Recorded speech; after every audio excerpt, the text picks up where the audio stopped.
Apache woman offered herself to save her starving daughter, but the cowboy fed them instead. The red dust of the frontier world drifted slowly across the wide plain like a quiet sea. The wind moved softly, carrying the dry smell of stone and old heat. The sky above was pale blue, almost white near the horizon, where two small suns hung low and tired. Nothing moved for miles except one small figure walking across the land. Taza walked with slow, careful steps. Her boots were worn thin, and every step sent a small cloud of dust into the air. She held her daughter close against her chest, wrapped in a faded blanket that once had bright colors. Now it was soft and gray from many washes in poor water. The child's name was Neela. Her face was thin, her eyes too large for her small body. She did not cry anymore, she did not have the strength. Taza had not eaten in 2 days. Neela had eaten less than that. Far in the distance, a small shape stood against the empty land. It was a tall tower made of metal and glass, shining weakly under the twin suns. Around it were low buildings and a landing pad marked by old white paint. It was a trading post, one of the last in this part of space. Some people called it the Cowboys' outpost. Taza had heard stories about the man who lived there. They said he traveled between worlds, guiding ships through dangerous space storms the way cowboys once guided animals across wild lands. They said he was quiet, kind, and alone. They also said he had food. That was enough. Neela shifted in her arms, making a small sound, more like a breath than a voice. Taza stopped walking. Her heart tightened. She pressed her forehead gently to her daughter's. "I'm here," she whispered. "Just a little more." She forced herself to keep going. The land around them had once been full of life. Long ago, Taza's people had chosen this world because it reminded them of their old home. They had built small farms, water towers, and solar fields. They had sung songs to the land and taught their children how to listen to the wind. But the water converters broke. The repair ships never came. The farms dried. Families left in ships that barely worked, hoping to find better places among the stars. Taza stayed. Her mother had stayed. This was their home, even when it became hard. Now there was almost nothing left. The tower grew larger as Taza walked. She could see metal walls, solar panels tilted toward the sky, and a single ship resting on the landing pad. It was not big, but it looked strong. Its sides were marked with old symbols and faded paint, like a story written by years of travel. Taza felt fear rise in her chest. She did not know what kind of man she would meet. She did not know what he would ask in return for food and water. But she knew one thing. She would do anything to save her daughter. The door of the main building slid open as she reached the edge of the outpost. A soft light spilled out, warm and yellow, very different from the hard white light of the suns. A man stood in the doorway. He was tall, with a wide hat that shaded his face. His clothes were simple, made for work and travel. A long coat hung from his shoulders, marked with dust and small burns from space travel. His eyes were calm, the color of deep water. He looked at Taza and then at the child in her arms. He did not speak right away. Taza felt her legs shake. She lowered her head, a sign of respect from her people. "I came for food," she said softly, "and water." The man nodded slowly. "Come inside," he said. The inside of the building was warm. The air smelled of clean metal and cooked grain. Lights ran along the ceiling, glowing gently. Taza stepped in, holding Neela tighter. The man closed the door behind them. "My name is Cole," he said. "You look tired." Taza gave a small, weak smile. "We both are." He led them to a small table and pulled out a chair. "Sit." Taza sat carefully, keeping Neela in her arms. Cole walked to a machine against the wall. It hummed as he pressed a few buttons. A small tray slid out with a bowl of soft food and a cup of clear water. Taza stared at it like it was a dream. Cole placed the tray on the table. For her first, Taza's hands shook as she picked up the cup. She held it to Neela's lips. The child took a small sip, then another. Her eyes closed as she drank. Taza felt tears fill her own eyes, but she did not let them fall. Then she fed her daughter the soft food, spoon by spoon. Neela's breathing became slow and calm. Color slowly returned to her face. Cole watched quietly, leaning against the wall. When Neela finished, she rested her head against Taza's chest and fell asleep. Only then did Taza look at the bowl meant for her. She did not reach for it. Instead, she stood up. Cole frowned slightly. "You can eat." Taza took a deep breath. Her heart beat hard in her chest. "I don't have anything to trade," she said. "No credits, no supplies, no ship." Cole crossed his arms, waiting. I can work, she continued. Clean, fix, cook, anything. He shook his head. You don't owe me for a meal. Taza swallowed. I owe you for her life. She lowered her eyes. If you want more than work, I will give it. The words were heavy in the air. Cole's face changed, not with anger, but with something like sadness. He stepped closer and knelt in front of her so they were at the same level. Look at me, he said. Taza slowly raised her eyes. You don't have to offer yourself to save your child, he said gently. No one should have to. Taza's lips trembled. Then why would you help us? Cole stood and walked to a window. Outside, the empty land stretched to the horizon. My people used to live on a world that had nothing but ice, he said. We survived because strangers helped us. They didn't ask for payment, they just saw people who needed help. He turned back to her. That's how frontiers work. Out here, kindness is the law. Taza did not know what to say. Cole went back to the machine and pressed a few more buttons. Another tray came out, this one with more food and another cup of water. For you, he said. This time, Taza sat and ate. The food was warm and filled her stomach with a comfort she had almost forgotten. She ate slowly, like she was afraid it might disappear. Neela slept peacefully in her arms. After a while, Cole sat across from her. Where are you from? He asked. My people came from Earth long ago, Taza said. We follow old ways, we listen to the land, we stay when others leave. Cole smiled. Sounds like something my grandparents would say. They talked quietly as the suns outside moved lower in the sky. Taza told him about the broken water machines, the empty farms, and the families who left. Cole told her about the space routes he traveled, the storms made of light, and the lonely outposts he visited. As the sky darkened, stars appeared bright and endless. Cole stood. You can stay here tonight. There's a room in the back. Taza hesitated. Why are you doing all this? He shrugged. Because you came. Later, Taza lay on a small bed with Neela beside her. The room was simple but clean. A small window showed the stars outside. Neela slept deeply, her chest rising and falling in a steady rhythm.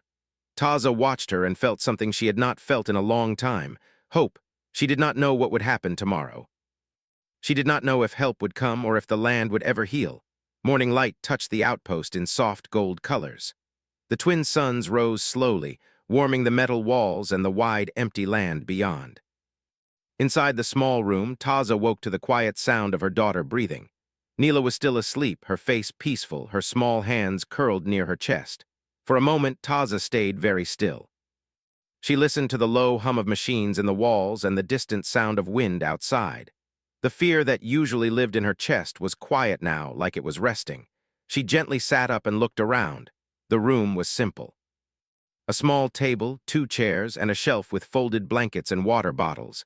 There was a small screen on the wall that showed the weather outside. It said the day would be clear. Taza stood and wrapped the blanket around Neela. She opened the door carefully and stepped into the main room of the outpost. Cole was already awake. He stood near a long window, looking out at the land with a cup in his hand. The smell of warm grain filled the air again. Good morning, he said without turning. Taza nodded. Good morning. He turned and smiled when he saw Neela in her arms. How is she? She slept all night, Taza said. She hasn't done that in a long time. Cole walked to the machine and pressed a few buttons. 2 cups and a small plate came out. Breakfast. They sat at the table. Neela woke slowly, blinking at the light. When she saw the food, she smiled. It was a small smile, but it made Taza's chest feel full. After they ate, Cole stood and picked up a small device from a shelf. It was round and flat with a light in the center. I want to show you something, he said. He opened the door and stepped outside. Taza followed, holding Neela close. The land looked different in the morning. The red dust shone like tiny pieces of glass. The sky was clear and the wind was gentle. Cole walked a short distance away from the outpost and knelt down. He placed the device on the ground and pressed the center. A soft blue light spread across the dust. What is that? Taza asked. Scanner, Cole said. It reads what's under the ground. Water, minerals, old machines. The light moved slowly across the land. A small screen on the side of the device showed lines and shapes. Cole's face became focused. There, he said, pointing. Taza leaned closer. She did not understand the shapes, but she saw a bright mark on the screen. Water, she asked. Maybe, Cole said. Deep, but maybe. Taza felt her breath catch. Near my village, Cole looked at the screen again. Not far, a few hours by walking, faster by my ship. Her hands tightened around Neela. My people thought the land was dead, she said. We searched, we prayed, we waited. Sometimes the land whispers instead of shouting, Cole said. They stood in silence for a moment. Back inside, Cole walked to a wall and opened a hidden panel. Inside were tools, small machines, and metal cases. I can't fix everything alone, he said, but I can try to help you bring water back. Taza shook her head slowly. Why would you help my people too? Cole closed the panel. Because one child shouldn't be the only reason. A whole village matters.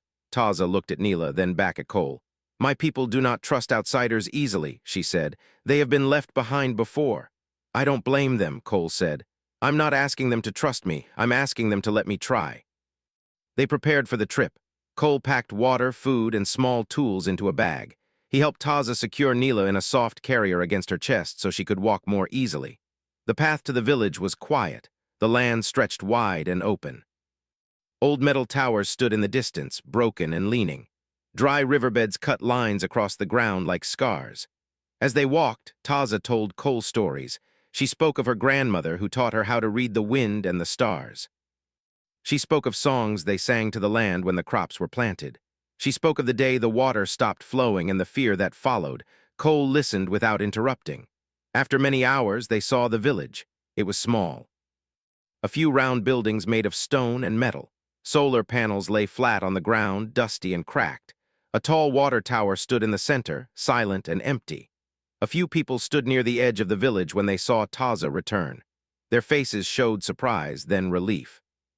An older woman stepped forward. Her hair was silver and her eyes were sharp.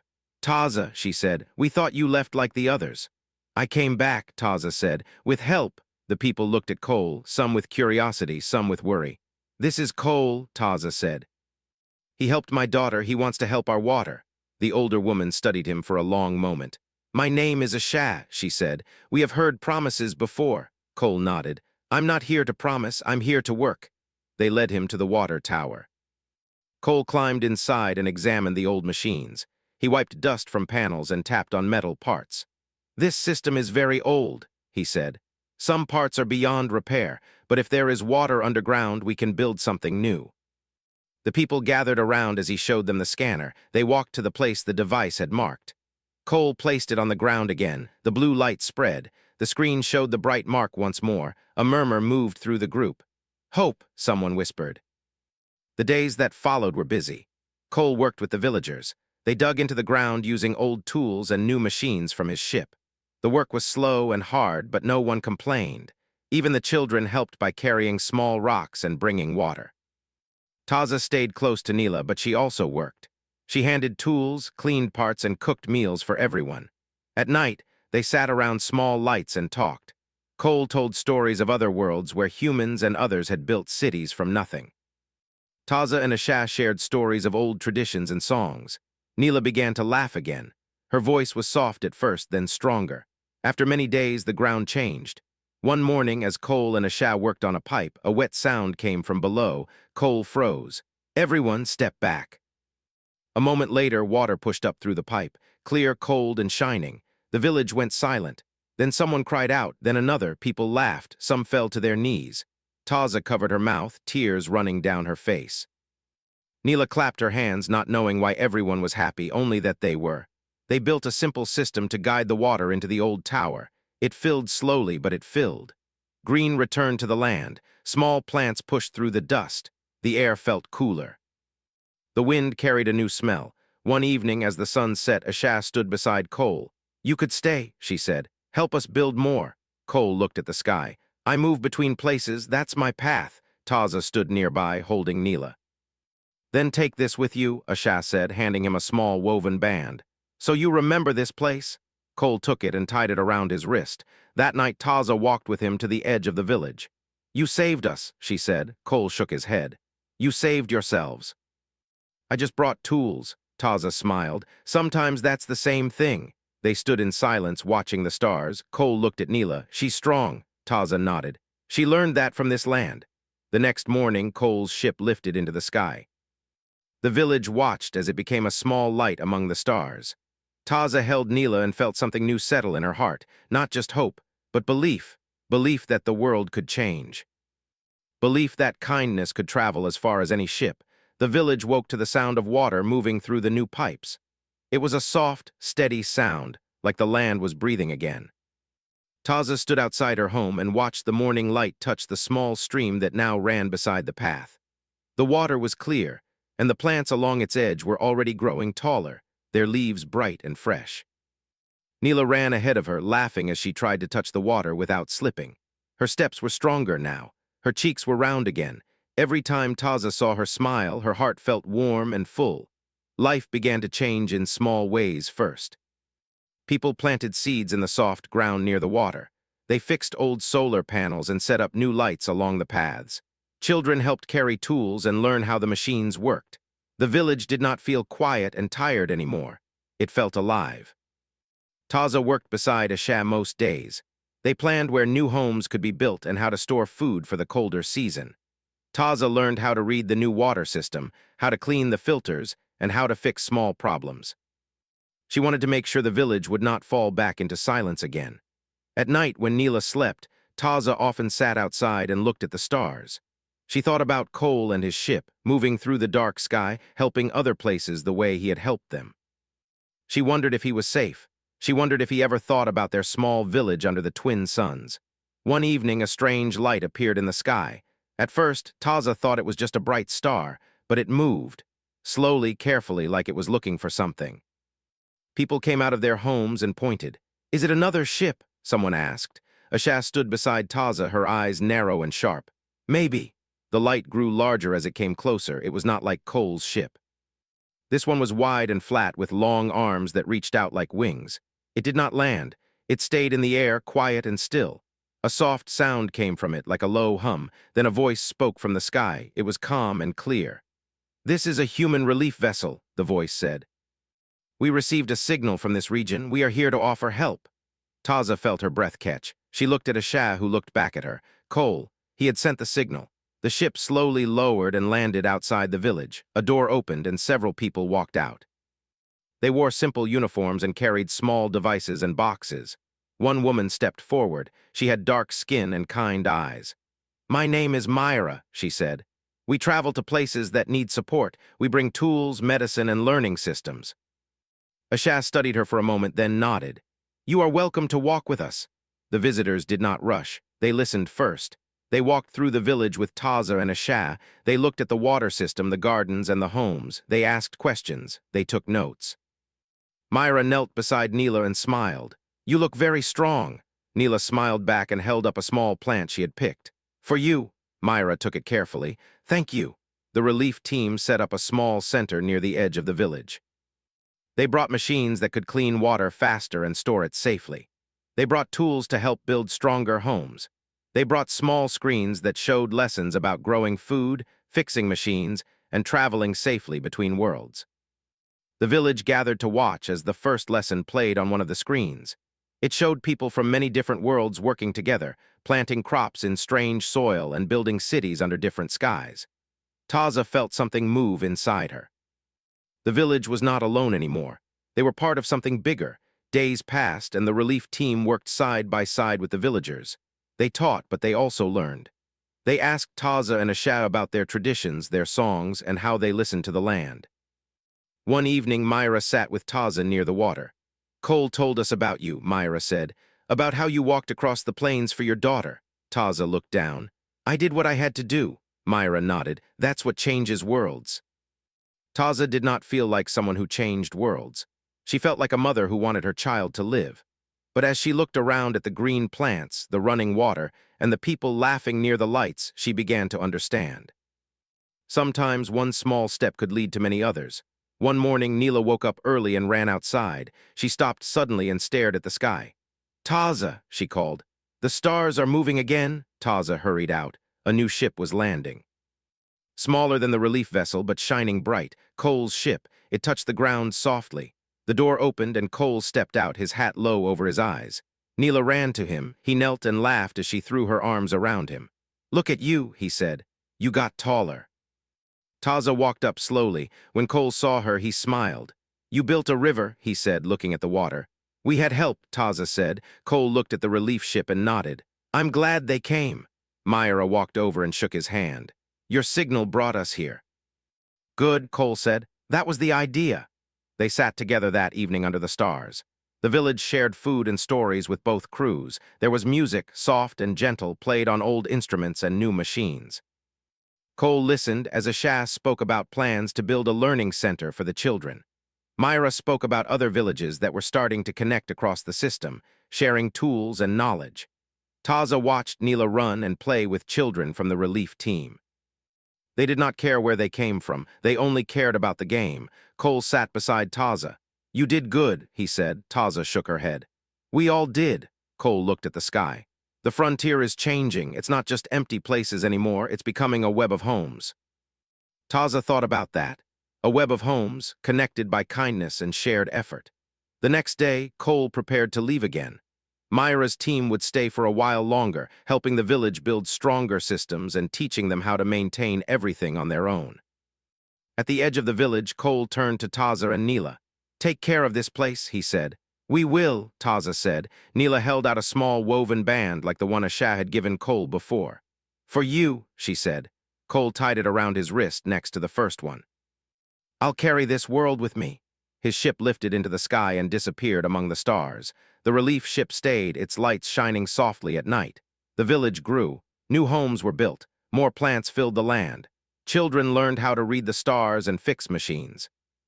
Elders taught songs and stories that had traveled across space and time. One evening, Taza stood on a small hill with Neela beside her. They looked out over the green valley that had once been only dust. "Is this our home?" Neela asked. Taza smiled. "Yes. And it's part of a bigger one, too." Neela looked up at the stars. "Do you think we will visit them one day?" "Maybe," Taza said. "Or maybe they will visit us." She took Neela's hand. The wind moved through the grass. The water sang softly in the distance. And under the wide, endless sky, Taza felt something strong and steady inside her. Not just belief, but a quiet promise. The valley changed with every passing week. What had once been quiet and empty now felt like a living place with many voices. The water ran in small streams that crossed the land, and green plants covered the ground like a soft blanket. Birds from far places began to appear, resting on the tall metal towers that once stood alone. Taza walked along the main path of the village, watching people work. Some repaired old buildings, making them stronger with new materials. Others planted rows of crops, careful and patient. Children ran between them, carrying small tools and laughing when they tripped over their own feet. Neela walked beside her, holding a small device that Myra had given her. It showed pictures of stars and planets.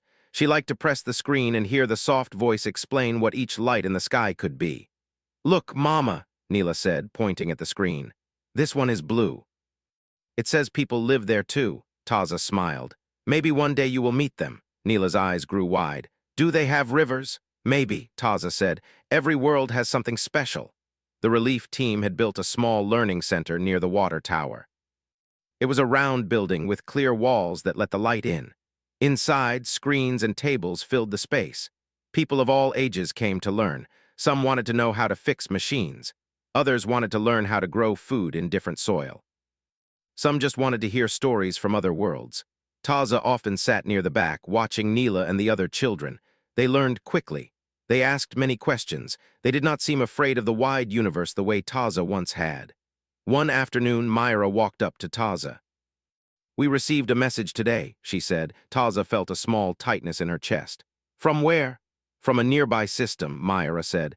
"Another settlement. They are struggling with their power grid. They heard about this village." Taza looked around at the growing land, the water, the people working together. "They want help?" she asked. Myra nodded. "They are asking if we can show them what worked here." Taza was quiet for a moment. She thought about the day she walked across the dry plains, holding her daughter, not knowing if anyone would care. "Yes," she said finally, "we should go." The village gathered that evening near the center. Ashash stood beside Taza and Myra. The people listened as Myra explained the message. "We don't have much to give," one man said. "We are still building." Ashash raised her hand. "We have something to give," she said. "We have knowledge, we have hands, we have each other." The crowd grew quiet. Taza stepped forward. "Once we needed help. Someone came, not because we had something to offer, but because we needed it. Now someone else is asking." She looked at the faces around her. "We can be that someone." Slowly, people nodded. A small group prepared to travel with Myra. They packed tools, seeds, and water filters. Taza decided to go too. Asha would stay behind to guide the village. Neela insisted on coming. "I want to see the other world," she said. Taza hesitated, then nodded. "We go together." The relief ship lifted into the sky again, carrying the small group across the stars. Neela pressed her face to the window, watching the lights move past like soft rain. "Are we flying in a dream?" she asked. Taza laughed quietly. "Sometimes it feels like one." The other settlement was on a rocky world with tall cliffs and dark soil. The buildings were strong, but the lights were dim. Machines stood silent near a large tower. The people there greeted them with careful eyes and tired faces. A man named Joran led them through the settlement. "The power lines stopped working after a storm," he said. "We tried to fix them, but we don't have the right parts." Myra and the others began to work. They studied the machines, opened panels, and shared ideas. Taza and the villagers helped carry tools and clean old parts. Neela sat with the children of the settlement. At first, they were shy. Then Neela showed them her star screen. Soon they were all laughing and pointing at the glowing lights. Days passed. The work was slow but steady. One evening, as the suns of that world set behind the cliffs, the lights in the settlement turned on. Soft and warm, people cheered, some cried. Joran held Myra's hands and thanked her again and again. Taza watched from a distance, her heart full. That night she sat outside with Neela, looking at the unfamiliar stars. "Do you think they will help someone else now?" Neela asked. Taza nodded. "I think they will." When they returned home, the village welcomed them with open arms. Asha listened to their stories and smiled. "It's spreading," she said. "This idea, this way of living." Weeks later, a new message arrived. Then another. More places were reaching out. Some needed water, some needed power, some just wanted to learn how to grow food in hard soil. The village became a quiet center of connection. Ships came and went. People from different worlds shared meals, stories, and plans.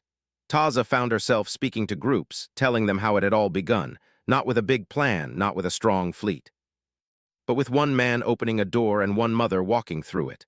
One evening, as the sky turned dark and the stars appeared, Taza walked to the edge of the valley. Neela ran ahead, chasing a small glowing insect that hovered near the plants. A familiar light appeared in the sky. Cole's ship. It landed softly just as it had before. Cole stepped out, looking around at the green land and the many lights of the growing village. "Well," he said, smiling, "looks like I missed a lot." Taza laughed and walked toward him. "You started something." Cole looked around as people came to greet him. Children waved, elders nodded with respect. "I just fixed a pipe," he said. Taza shook her head. "You showed us a way." They walked together through the village. Cole listened as Taza told him about the other settlement, the messages, the growing network of worlds helping each other. Cole stopped near the water tower and looked up at it. "Frontiers used to be lines on a map," he said. "Now they're bridges." That night there was another gathering. Food was shared, music played. People from different worlds sat together under the same stars. Cole sat beside Neela and showed her how to trace shapes in the sky, turning stars into stories. Taza watched them and felt a deep calm inside her. Later, as the night grew quiet, Cole and Taza stood near the edge of the valley. "You could leave," Cole said. "Travel with me, see more worlds." Taza thought about it. She thought about the dry land that had become green. The village that had become a home for many. "This is where I belong," she said. "But thank you," Cole nodded. "I figured you'd say that." The next morning, Cole prepared to leave again. Before he stepped into his ship, he turned back. "This place," he said. "It's not just a village anymore. It's a light." Taza held Neela's hand and watched as the ship rose into the sky and disappeared among the stars.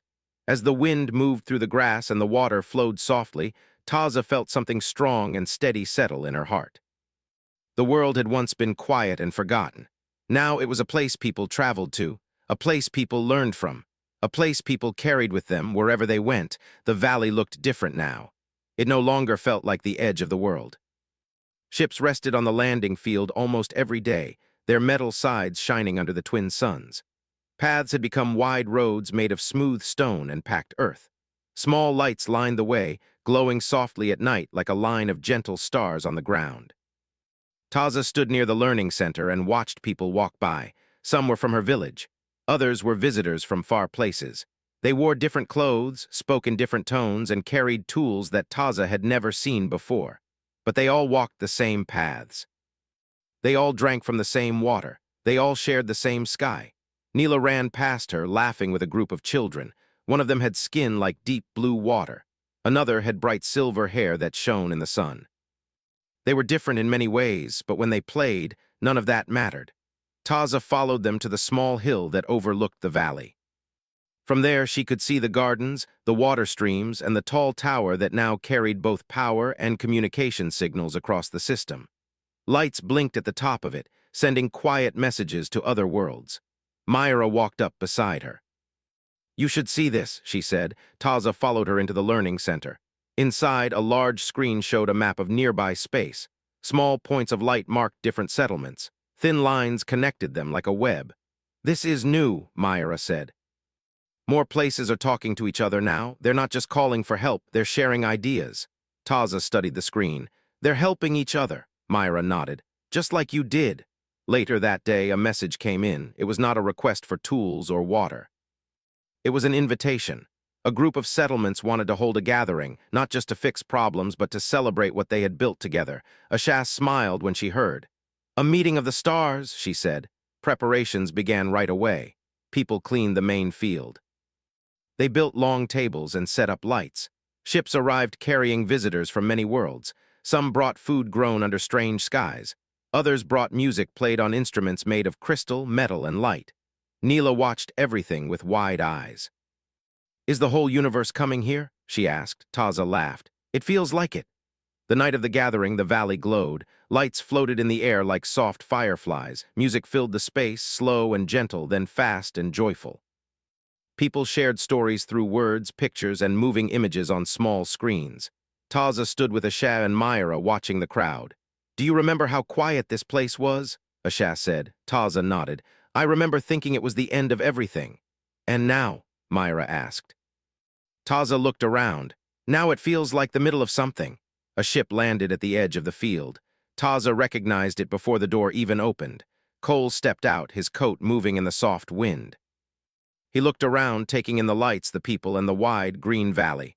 "Well," he said, "this place really grew up." Neela ran to him and hugged his legs. "You're late," she said. Cole laughed and picked her up.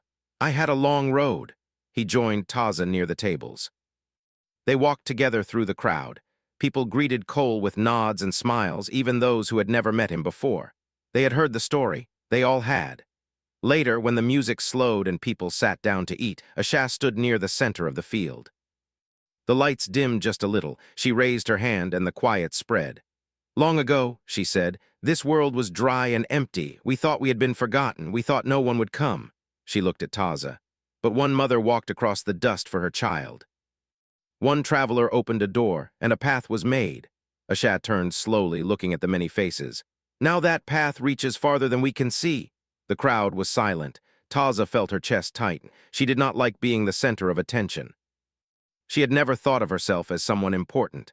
But then she felt Neela's small hand slip into hers, and she stood a little taller. After the gathering, as people began to leave and the lights faded, Taza and Cole walked toward the edge of the valley. The stars were bright above them. "You changed the frontier," Cole said quietly. Taza shook her head. "We did, all of us," Cole smiled. "That's the best kind of change." They sat on a smooth stone near the water stream. The sound of flowing water was soft and steady. "Do you ever get tired of traveling?" Taza asked. Cole looked up at the sky. "Sometimes, but then I find places like this, and I remember why I go." Taza nodded. "I used to think the universe was too big to care about one small family. And now?" Cole asked. "And now I think the universe is made of small families," she said. They sat in silence for a while. The next morning, ships began to leave. Visitors said their goodbyes. They carried seeds, tools, and stories back to their own worlds. Neela stood near the landing field and waved as each ship rose into the sky. "Come back," she called. Some people waved from the windows. Cole prepared his ship too. Before he stepped inside, he turned to Taza. "You know," he said, "I've seen a lot of places, big cities. Bright worlds, powerful stations." He looked back at the valley. "But this is one of the strongest places I know." Taza smiled. "Because of machines." "Because of people," Cole said. He knelt in front of Neela. "Keep looking at the stars," he told her. "But don't forget this one." Neela nodded seriously. Cole's ship lifted into the sky and became a small light among many. Life in the valley settled into a gentle rhythm. Messages came and went. Some asked for help. Some shared good news. Some just said hello. Taza spent her days teaching others how to care for the water system and the gardens. She showed visitors how her people listened to the land, how they watched the wind, the clouds, and the small signs of change. Neela grew taller. She learned how to read star maps and plant seeds. She learned songs from many worlds and taught her own in return. One evening, as the sun set and the sky turned gold and purple, Neela sat beside Taza on the hill. "Mama," she said, "do you think this place will always be here?" Taza looked out over the valley, the water, the lights, the homes, the paths. "Places change," she said, "but what we do here can travel far." Neela thought about that. "So even if we leave one day, this stays?" she asked, touching her chest. Taza smiled. "Yes, right there." Years passed. The valley became a name people knew, not because it was rich or powerful, but because it was kind. Ships stopped there to rest. People stopped there to learn, some stayed. Taza grew older. Her hair turned silver like a Shaz had once been. But her eyes stayed bright. One day she stood near the water tower and watched Neela, now nearly grown, prepare for her first journey to another world. She carried a small pack and a star screen of her own. "You're nervous," Taza said. Neela nodded. "A little." "That's good," Taza said. "It means you care." Neela hugged her tightly. "I'll come back," she said. "I know," Taza replied. As Neela's ship rose into the sky, Taza felt the same feeling she had felt long ago when Cole had first left. Not loss, but connection. She walked back through the valley. Children played near the water. Visitors talked with villagers near the learning center. Lights blinked softly at the top of the tower, sending quiet signals across the stars. Taza stopped on the hill and looked up at the wide sky. Once she had walked across a dry land with nothing but fear and love in her heart. Now she stood in a place filled with voices, light, and paths that reached farther than she could see. She closed her eyes and breathed in the cool, clean air. The universe was still big. The stars were still far away, but Taza knew something now that she had not known before. No matter how wide the sky became, no matter how many worlds waited beyond it, kindness could travel there first.